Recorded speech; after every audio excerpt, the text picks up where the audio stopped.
A surprise to the e-reader industry as much as the Scribe is the Huawei. Why? Because we didn't really see this coming either. Certainly none of the big three would make e-notes, but everyone else kinda makes e-notes. Huawei didn't. Now, basically giving you guys a 10-second history of Huawei.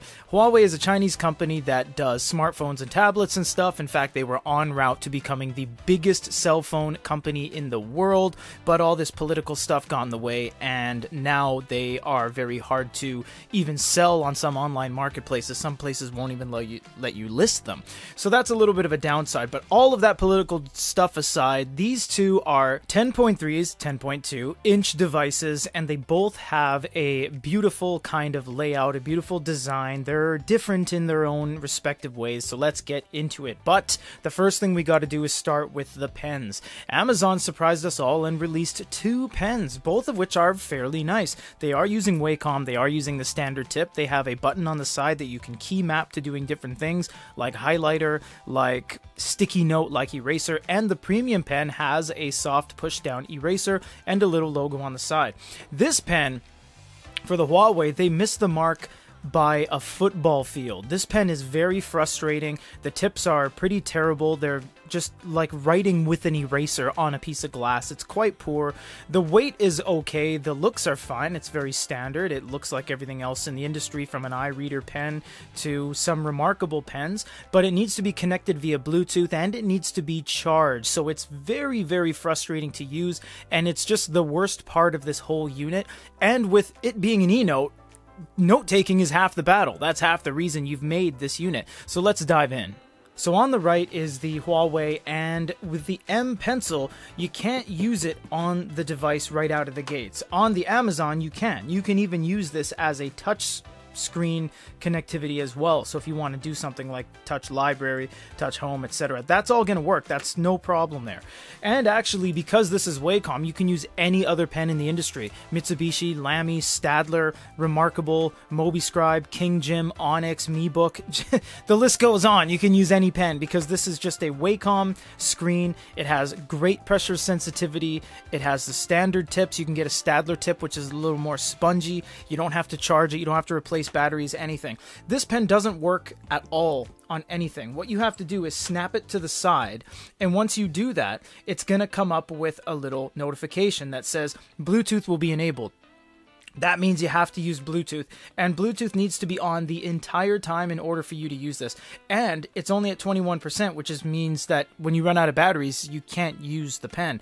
At least on this, you don't need batteries, and at least on even like a Kobo, you can swap out the quadruple A battery and just keep on going. Even the Sony, you can charge it with a quick micro USB at the back. There's just really no real excuse for this. It is a pretty bad pen if you think about it. It looks good. Again, it's a nice piece of tech, but in the world of e-notes, it's bottom of the list in terms of communicative technology, transmission technology. It's really down there, unfortunately. And this isn't me talking. This is the world wants Wacom. That's why one of the largest pen manufacturers in the world, Lamy, that's why they use Wacom. That's why Amazon went with Wacom. They couldn't justify using any other screen tech. In fact, it can be argued that Kobo missed the mark on that as well. Now, you'll notice the Amazon is pretty slow, and that's because they didn't prioritize note-taking. That's been very clear in our coverage of this unit. They just most certainly did not prioritize note-taking on this.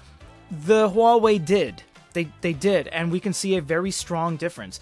On the Kindle, you only get this little side palette.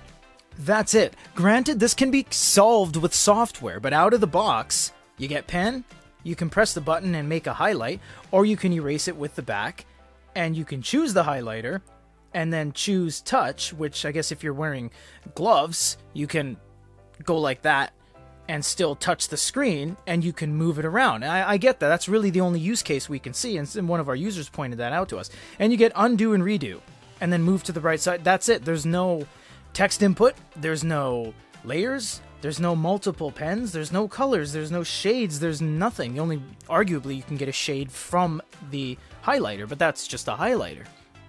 That's really the end of the note-taking experience. There's really nothing else to say in that regard.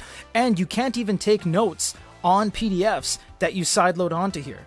And that's a whole nother ballgame. If you sideload PDFs, they have the little Adobe symbol. You can't take notes on that. If you use their website, Send to Kindle, you get a page icon in which you can take notes. But that being said, it's fast when you write, not so much when you erase. It's fast when you write. The pressure sensitivity is nice, although there's not a huge disparity between thin and thick. And overall, it looks great because this has a 300 ppi screen. The Huawei just, again, misses the mark on feel as well. This feels like, look how grippy that is. I'm not even joking. It's moving the device around. Granted, the Kindle has rubber stoppers on the back, but this doesn't make the device move around. It's a very natural pen-like feel. But this is just so sticky. It's like an eraser.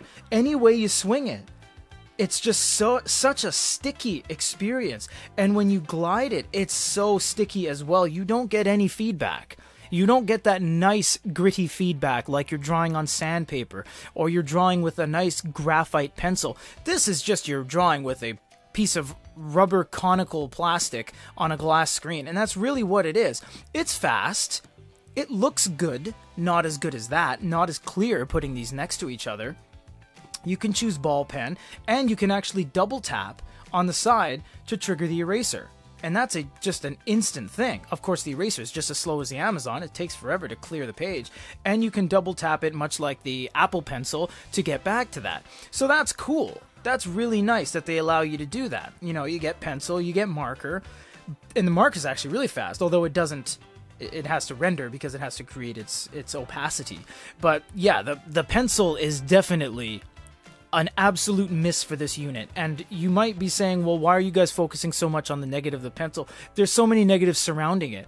And these are removable tips, and they're expensive. And the replacement pen is expensive. And you need Bluetooth the whole time. It doesn't have anything going for it. You can go here and you can cut, copy, paste certain selections like that. You can select certain amount of text and things like that. But all the processors are quite slow and sluggish on this unit. I mean, neither of these are tech powerhouses. They're not meant to be tablets. They are an ebook reader with a note-taking notepad, and this is just an e-note. That's really it. You can do voice recordings, you can insert images, and you can choose different text sizes for the text that you input. Now, if you want to see individual reviews on these, they are on our channel. I'm just going to get out of this because it's not worth going into right now. And if you click on the things here, you can go handwriting to text, which is a huge one. That's kind of note-taking, e-note, e-reader 101. You really should have had that on the Amazon Kindle. Amazon is a juggernaut. They had the ability to put anything in the moon on this. Again, can be fixed with software, but out of the gates, pound for pound, at face value, the Kindle is just, you know, falling short a little bit. I'm going to write hand-to-hand combat. I don't know why that came to my mind, but let's write it. And let's see how well it does with handwriting to text. There you go. And it did it exactly where it was on the page. And actually, that was a lot faster than other manufacturers. Didn't have to do all the processing to reflow it as quick as this did. This was very quick. You can copy that. You can insert it onto the page. And with the pencils, you can choose different colors. And if you have a big spot of black, you can actually pinpoint it and white it out, aka erase it. But at the same point, this is very accurate. So there's a lot of benefits that this has. But if you were able to use a Wacom pen, we wouldn't be having this discussion right now. The Huawei would be a force to be reckoned with. It really would. Because the biggest thing holding this back is this pen, and you're bound by it in so many ways. And it drains the battery of the unit, it really does. And it drains the battery of the pen, it really does. Whereas the Amazon is more free to use. It feels like you don't even have to use the pen. You don't. You can buy a Remarkable pen. You can buy a Remarkable marker signature pen from 2017-18 all day long and use it on this.